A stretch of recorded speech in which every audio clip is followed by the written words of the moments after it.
Howdy musicians, welcome back.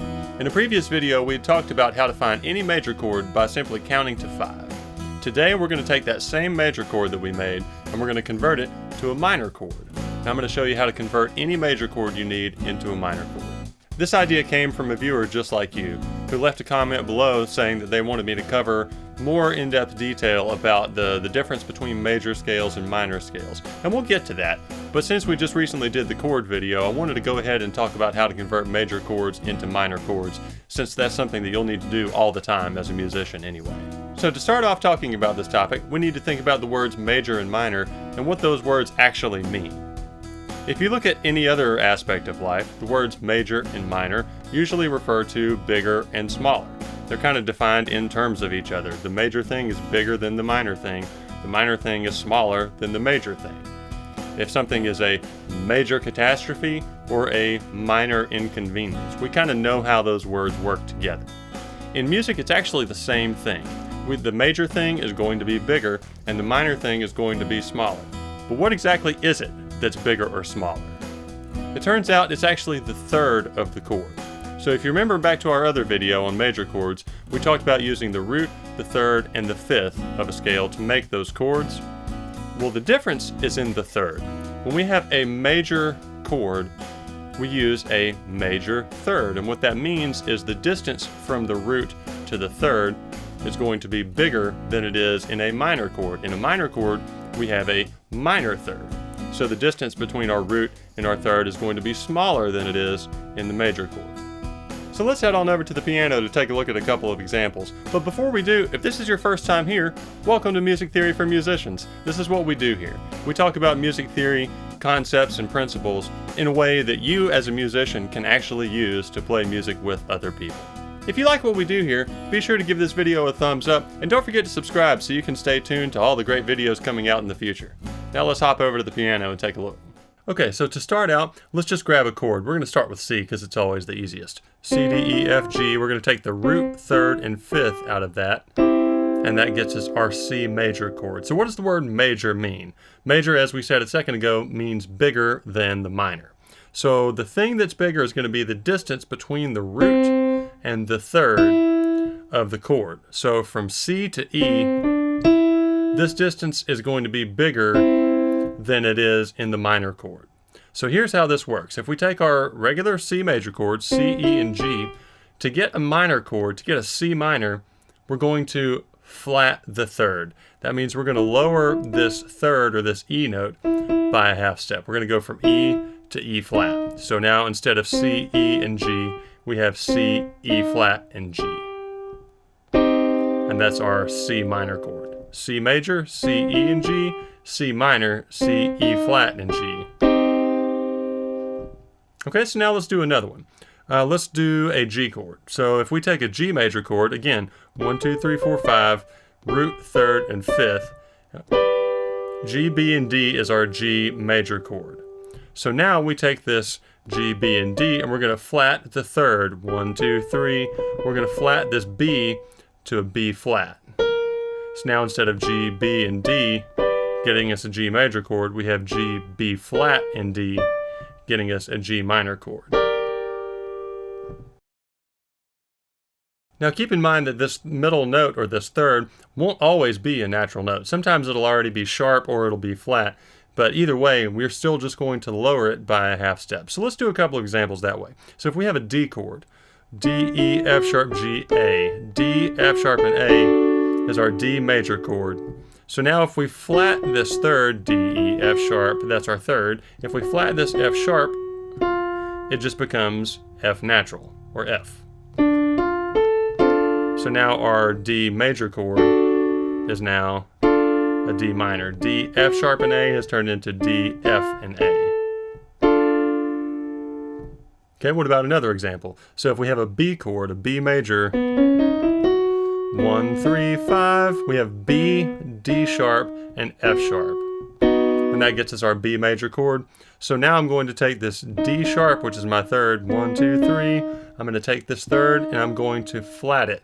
So this D sharp becomes a D. So now instead of B, D sharp, and F sharp, getting a B major chord, we now have B, D, and F sharp getting us a B minor chord. Sometimes you'll hear people say that we flatten the middle note, but that's actually not a great way to think about it, because the middle note is only the third if we play this chord in root position, D and then F sharp and then A in that order. If we mix up the order at all, well, now the middle note is an A. That's not the one that we want. So this kind of falls apart a little bit when we start to get into chords that are anything but just a very basic triad. And especially when we get into guitar chords in a minute, you'll see that this is definitely the case, that the note that we're looking for is not always in the middle of the chord. So now, just for a change of scenery, let's take a look at how this would look on a guitar. So if we use the couple of examples that we used just a second ago, we'll start with, let's say, the C chord, right? So we have a C. We have to find which note out of that is our third. So we have a C, a G, another C. In this case here is our E. So now what we need to do is we need to take that E and lower it by 1 fret. So we're going from here to here. So on some instruments you may have to rearrange your fingering position. It's not always just taking the same finger and lowering it a fret. Sometimes we may need to actually change which fingers we use for something, and this is one of those cases. So that's going from C to C minor. I just find which note is the third, in this case the E of our C chord, and I lower that to an E flat. So I have C, E, and G, now C, E flat, and G. And that gets us that minor chord sound. So let's do another one. Maybe let's do an open string chord here, and let's do the key of D. So if we take just a regular D chord on the guitar, and now we're going to take this and we're going to make that minor, same process, we're going to flat the third. We're going to find which note in the chord is actually the third of the chord. D, E, F sharp, G, A. It's that F sharp that we're looking for. So we have D, A, D, F sharp. Okay? That's the note that we want to lower by 1. So this chord needs to become that. So again, we have to rearrange the fingers just a little bit in order to make that work. And that's a D minor chord. We have a D or a D major going to a D minor. And that's the only note that's moving. And that's a D minor. And we could go on and on about all these different examples, but if you want to see every major to minor chord conversion we can do, I'm on Patreon now. Hop on over to our Patreon, the link is in the description below. And if you join the Musician's Corner tier, then you'll get exclusive access to any of the extras and bonuses that go along with these videos, including today's, which is a PDF download chart of all of the major to minor chord conversions that you'll run across in music. So hop on over to the Patreon and join us today. Thanks for your support, and now let's dive back in and let's look at some examples of how we can actually practice these things. So knowing how to convert major chords to minor chords is great, but how can we actually work on this? How can we get better at using these? Let's take a progression and look at how it looks like in its entirely major form, and then compare that to how the minor form works. With this, you'll get some practice playing major and minor chords, but you'll also get practice hearing the difference between the two. Sometimes people have a hard time hearing exactly what that chord is when it's just a simple minor chord, but sometimes out of context they can be kind of funny. We're going to start with a progression, let's say in the key of A. And we're going to play a 1-4-1-5-1 progression in the key of A. And we're just going to go through those different chords. What that means is we're going to use the first chord in the key of A, 1, which is going to be an A chord. We're going to use the fourth chord in the key of A, which is going to be a D chord. And we're going to use the fifth chord in the key of A, which is going to be an E chord. 1, 4, and 5, A, D, and E. Okay, so our 1, 4, 1, 5, 1 progression sounds like this.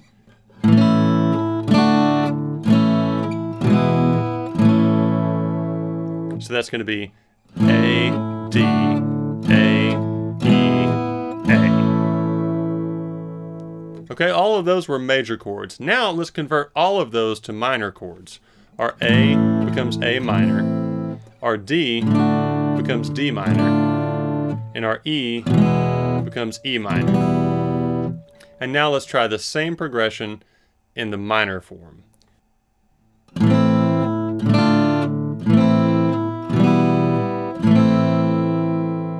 sounds real different, right? So again, that's A minor, D minor, A minor, E minor, A minor. Now in most songs, we're not going to use all major chords or all minor chords. We're going to have a mix of the two. So we need to learn to hear the difference between a major chord and a minor chord. So one way that you can do this is to take one major progression and swap out one of those chords for a minor chord, and that'll help you understand what the major chord sounds like versus the minor chord. So let's try one of those. Let's do just a 1-4-1 progression, all major. So let's stick to the key of A. So we have A, and then D, and then A. Okay, but what would that sound like if we swapped out that D for a D minor? Way different, right? So now we have a 1-4 minor back to a 1.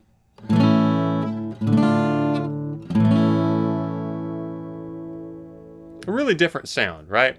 But there's another example that I like using, and it is a 1 to a 5 minor to a 1. Normally in our major keys, the 5 chord is going to be major. But sometimes using a 5 minor gets a really cool effect in there.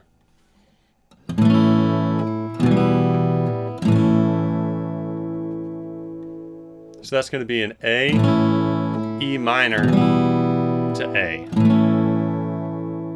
So that's 1, 5 minor to 1. But you could do this with almost any progression.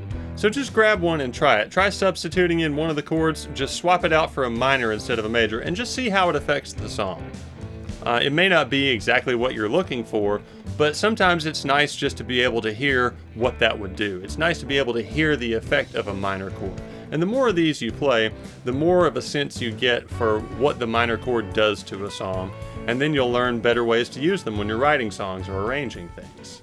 Most of the time in Western music, we end up using more major chords, but you are going to use minor chords, and it helps to know your way around them. So a way that you can practice getting familiar with these is just to practice spelling out the chords.